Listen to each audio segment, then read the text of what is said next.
The 17th edition of the US Nationals is sponsored by Peak. Peak original equipment technology matches all vehicle manufacturers' antifreeze technology requirements, and Peak has the perfect match for your vehicle. With their line of premium coolants specifically designed to match the technology and color requirements, as well as easy-to-read color cues on the packaging and label, and a list of covered vehicles make it easy to identify the right match for your ride. Find out more information about all Peak antifreeze and coolants at peakauto.com or using the link below. And be sure to sign up for our Peak US Nationals giveaway contest. We're giving away 3 swag bags from our friends at Peak Performance. Winners will be announced during Monday's recap video following the 70th edition of the US Nationals. A link to the form will be provided below. So that was a very interesting final day of qualifying here for the 70th edition of the US Nationals. We came in today looking forward to NHRA's version of Bump Day. No, this is not the Indianapolis 500, but man oh man, were there a lot more cars going home and a lot more storylines to look forward to heading into today's final 2 rounds of qualifications. If you watched last night's video, you would have saw the big story that is sweeping the paddock by storm. The fact that the flagship Top Fuel teams for Toyota, number 1 and 2 on the points from Kalitta Motorsports, Doug Kalitta, the reigning champion, and Shawn Langdon, who looks to be on the hunt to possibly go back to winning another Top Fuel World Championship. They came into today not qualified into the show. They needed to perform well. They needed to compete when their backs were against the wall to try and make it in to the flagship race for their manufacturer, the now Toyota US Nationals. They came into Q4 needing to perform. They were not able to. Shawn Langdon ran it down the racetrack, car started to pedal, and then he fought through it, kept his foot mashed to the floor trying to make it get to the finish line, and then it blew up. So not only did he not qualify going into Q5, he now had a point penalty as well heading into the countdown. On top of that, Doug Kalitta came right out as well. I believe he made it down the racetrack, but it wasn't any better. Still not into the show. Then Q5 came around, and I can tell you right now, the electricity in the air changed. I talked to both my camera guys, Kevin and Eli, who joined us this weekend. I hope he enjoyed being able to go on the wall and shoot photography for this event. He did a phenomenal job. They both talked about how the electricity changed once we realized what was around the corner. They're both running in separate pairs. Doug Kalitta was up first, needing to move his way into the show. Shawn Langdon was ahead of him. Doug Kalitta was down in the 18th position, needing to bump up. What ended up happening, Doug goes out there, bumps himself up to the 16th position. As soon as that happened, Doug's team's heads fell to the ground, and every single person knew what was at stake. The possibility that at least one of the cars was going to have to go home in order to make the field for the US Nationals. And that's exactly what happened. Shawn Langdon, next car up in the same exact lane, shoots down the racetrack, bumps his way into the field. The reigning Top Fuel World Champion will not race Monday for the Big Go, a race that he has won before in the past, and now he's able to sit on the sidelines and cheer on his teammates. I cannot even begin to describe to you how big of a deal this is, because this is the number 1 driver in the points right now. This is a point-and-a-half race. This is the first time he has not qualified for an event since, I believe, 2010. It has been that long since this man has not competed in an elimination round of the NHRA's pro categories. And the fact that he is not going to be competing in the sport's biggest race as he prepares to go back-to-back for a Top Fuel Championship when he looked to be at the height of his level in his career falls to the wayside. He's going to lose big because of that points-and-a-half. And if anybody below him makes it to the final round, he's going to lose spots, and it's going to cost him heading into the countdown. I know there is the points reset. We'll talk about that on Monday or Tuesday when we do our countdown explanation video, but in a championship battle that comes down to the wire where final points makes the difference between heading into Pomona with a shot to win the championship and heading to Pomona trying to end the season on a high note with a national event win.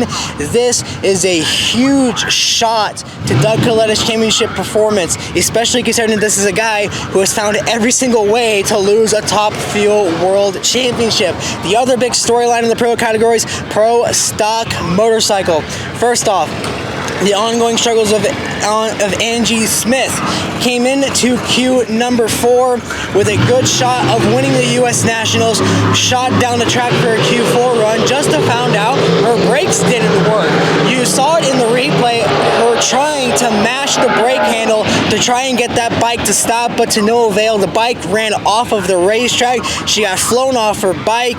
She was okay, got up, was pounding the sand, upset with the fact that that just happened to a brand new bike that debuted back after Sonoma, that debuted this weekend, and that is not what she wanted to do, considering that this might have been a turning point for her. Another point to realize as well, going into Q5, they decided not to bring that bike back out for qualifying. They decided to park the bike for Q5 rather than risk going back out there and having the same thing happen. They're going to tear that bike down, which is probably what they're doing right now. They're going to tear it all the way down and redo it to make sure that everything is okay, so that way that doesn't happen. She injured herself last year back in St. Louis. The last thing they want to do is have a repeat of that. That's going to sideline her for the rest of the season once again. Another big talking point coming today was what happened with the Mission Foods Too Fast, Too Tasty Championship. If you don't remember or you didn't watch, Matt Smith and Gaige Herrera were still competing for the win and the championship. What we all understood was if Matt Smith made it to the final, they were tied. If Matt Smith won, he would win it. If he lost, he wouldn't have won it. According, that same thing was not relayed to Matt Smith. According to Bobby Bennett from Competition Plus, he posted an article this afternoon that Matt got a message from the NHRA the week leading into the US Nationals that if Matt won round one, he would break the tiebreaker and take the Mission Foods Too Fast, Too Tasty Championship. Well, he won round one, goes into the finals with a shot of winning it. What he thought is he already secured the championship. So he said, I'm going to use that Q5 run to instead try and better my reaction time because I'm facing off against my teammate John Hall. So if I lose, it's still going to stay in the Matt Smith Racing camp and I still win the championship.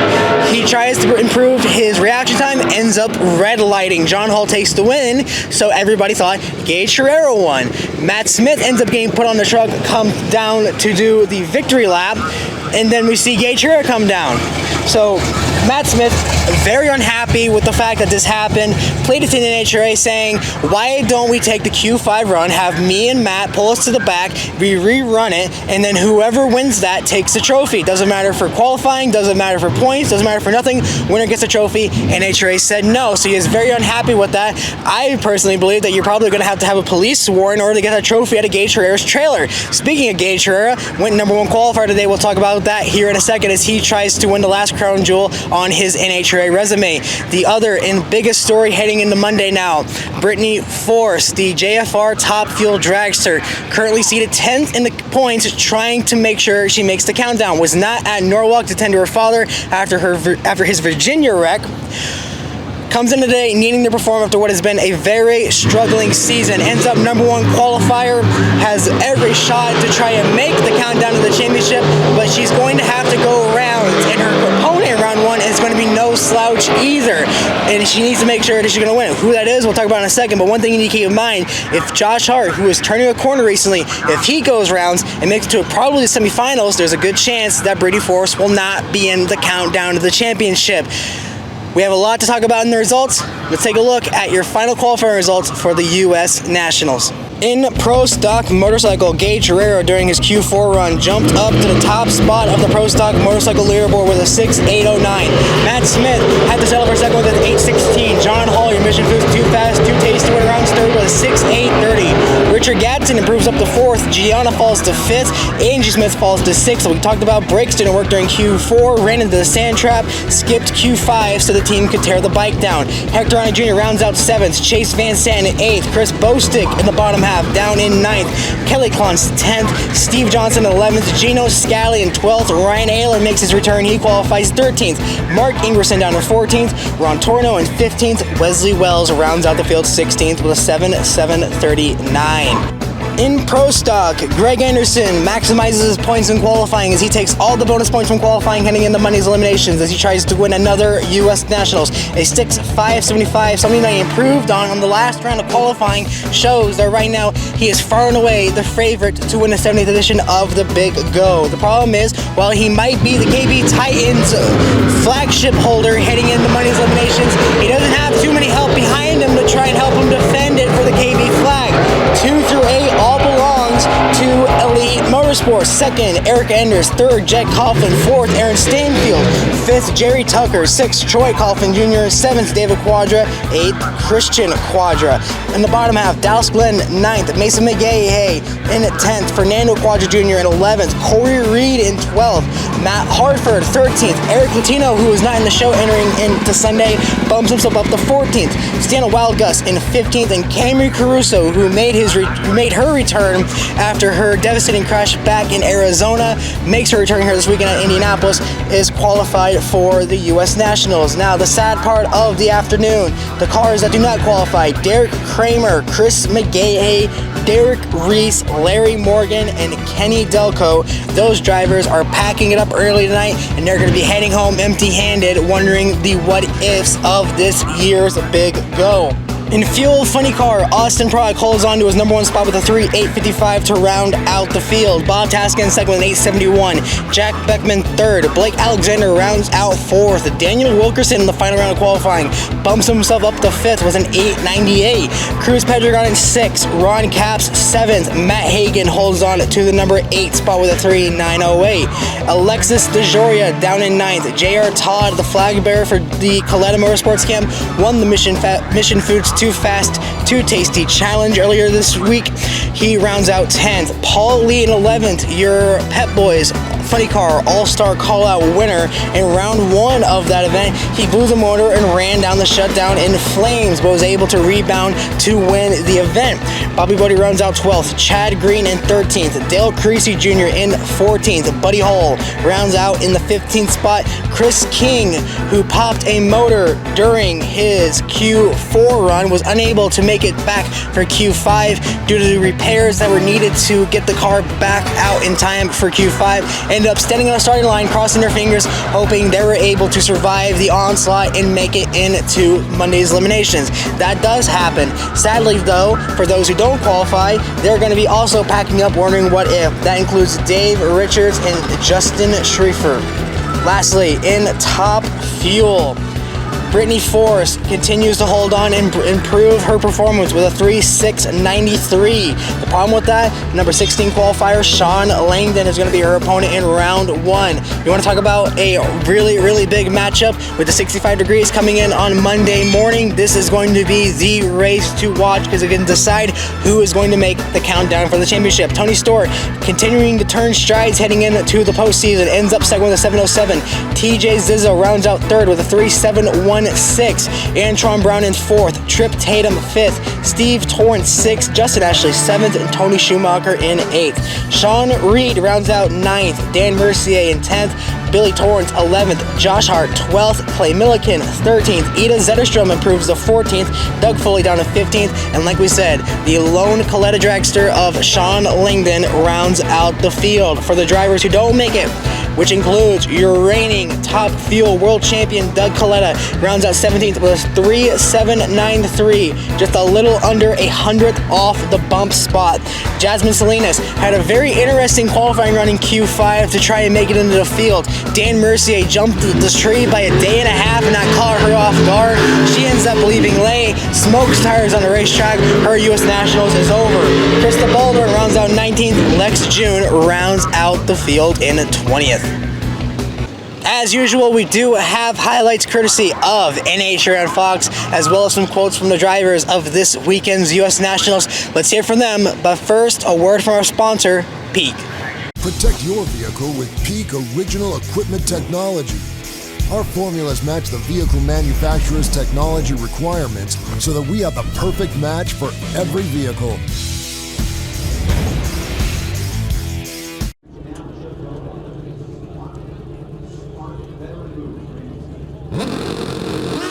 Gaige Manson Hines bikes off and running. 104 a pair to 60 feet. 680 with a 9. Gaige Herrera is your new #1 qualifier by 21 thousandths of a second. He yards the field in Pro Stock Motorcycle. The quickest 60-foot times we have seen all weekend. Side by side, 104.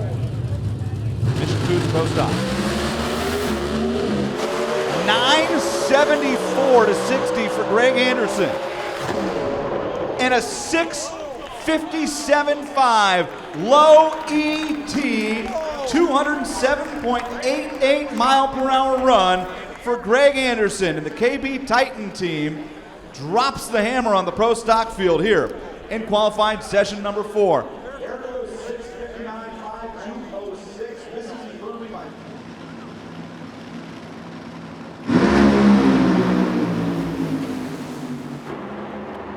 For the second run in a row, the chute comes out a little early for Cap. Still runs 3.901 at 3:13. Meanwhile, Austin Prock, your new #1 qualifier, 385.5, 328. Jason Galvin is on the back-to-back winner, going for 3 in a row at the Toyota US Nationals. Antron driving to the right side of the group, and Brittany 369, 333 miles an hour, and Brittany Force is your new #1 qualifier. An unbelievable session of Top Fuel racing. Brittany Force takes back the #1 spot. Antron Brown with an eventful 372.3 at 331. Jason Galvin on the starting line. Reaction time favors Paul Lee, but look at Tasca drive away. They get to the finish line. Lee got him. 4:23.4, 234 miles an hour. Both cars were out of traction and out of power. Bob Tasca III helpless, but to look out the side window and to see Lee slip by a measly 12 miles an hour. Well, for Paul Lee, it was close to 400s, actually closer to 300s of a headline, or rather a head start off the starting line. Now, he did shorten the distance of the track. He rolled the car in, so the difference in terms of reaction time may have appeared more than what it actually was. So this looked like a pretty good race. However, Bob Tasca was well ahead by 300 feet. Shortly after that, both of these cars encountered problems, and it became a race of attrition. Paulie has made it to the top end, to a round of applause from his team. We got to thank Pep Boys for being at the top end with us as well. And Paul, we know what this prize was worth today, but how much is the pride of your team now worth? Well, that's more important. The money is great, but the pride of our team, I mean, I can't say enough about it. I know everybody says that they have a great team and this and that, but John Medlin, Johnny Lindbergh, and the guys and the girls, it's unbelievable. They switched engines before the next round. Flawless day. Of course, that run right there, that wasn't anybody's fault. Something broke right towards the end, but hey, we won the race. We'll take it. Got to thank Powerbuilt Tools, Redline Oil, of course, Jegs. Of course, we have a sale through Jegs this week. I got to thank Jegs and Denso Spark Plugs and Gates Belts. And really all the support from Mainline Sales. They're here this weekend, and they're just here to cheer us on. And I'm so proud of all our team and our supporters. That's what it's all about. And I want to say a special thank you to Tom the Mongoose McEwen, who is like my father figure to me. He was my mentor. And thanks, Mongoose, for always believing in me. Over the course of the season, we've seen just about every single excuse thrown on the book for why people can't beat you. At the beginning of the season, oh, it's not you, the bike's just that good. We've seen accusations, sandbagging and qualifying just recently, and the races too.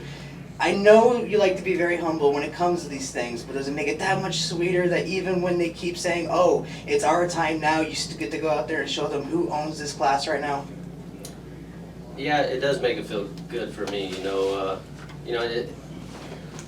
I've had a few wins, based off a hole shot. I mean, we've been in a few races this year I shouldn't have won, and I won on a hole shot. So that makes me feel good, but then there's always still little excuses here and there as far as, basically we still have the advantage and blah, blah, blah. But, one thing about Andrew and Byron for sure is he likes bringing these bikes next as hard as they can to run as fast as they can at all times. So, when everyone says we're sandbagging, that just fires him up even more to go out there and just crush them basically as hard as he can. But, yeah, at this point, it's just we're relying a lot on the weather. That's what's affecting us the most, because the Buells with the torque and everything, they could basically motor through anything out there as far as weather, and it affects us a lot now that we're the heaviest package out there.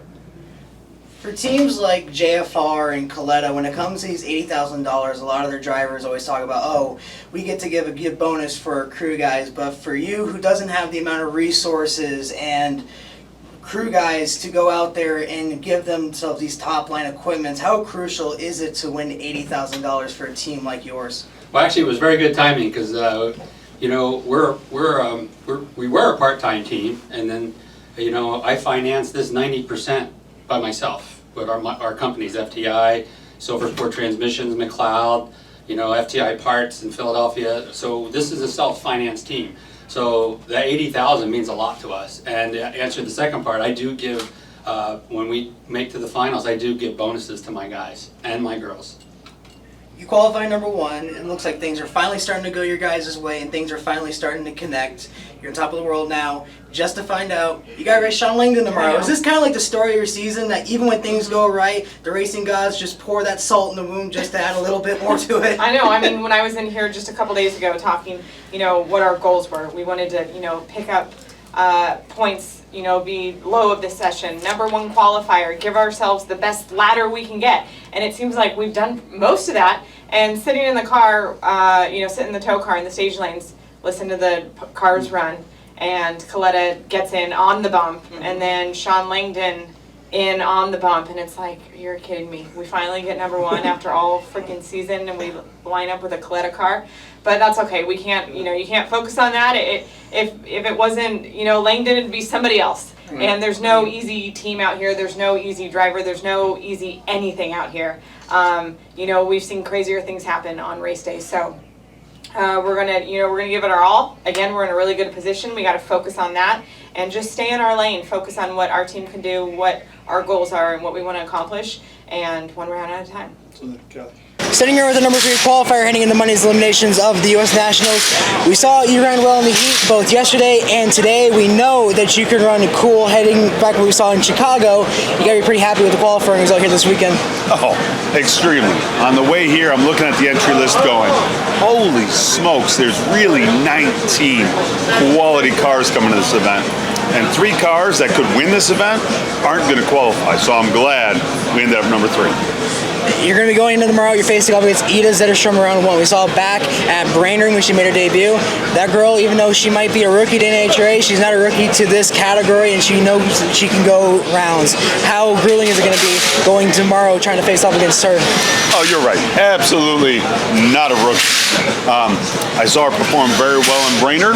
Hopefully we put a stop to her first round. We also know as well, US Nationals is one of the biggest races of the weekend.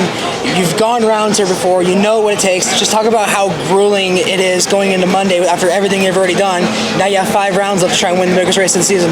Well, what is it, 8 o'clock or so tonight, right? We're here working late on engines, we're getting things prepared for tomorrow. This is a long event, you're exactly right. All we could do is get a good night's rest and come out here swinging tomorrow. And one of the other things that we always talk about with Top Fuel especially is just how grueling and lethal this class is top to bottom, especially in today's standards. Over the past couple of years, we've seen part-time teams, including yourself. You're probably the gold standard of the example when it comes to part-time teams that are able to outperform some of these manufacturer-backed Detroit teams. How difficult is it to perform at this high of a level with the budget that you have, with the resources that you have, compared to some of the teams down here who have probably triple the employees you got and can make their own chassis in their own shop? We have 0 employees at Zizzo Racing, 0.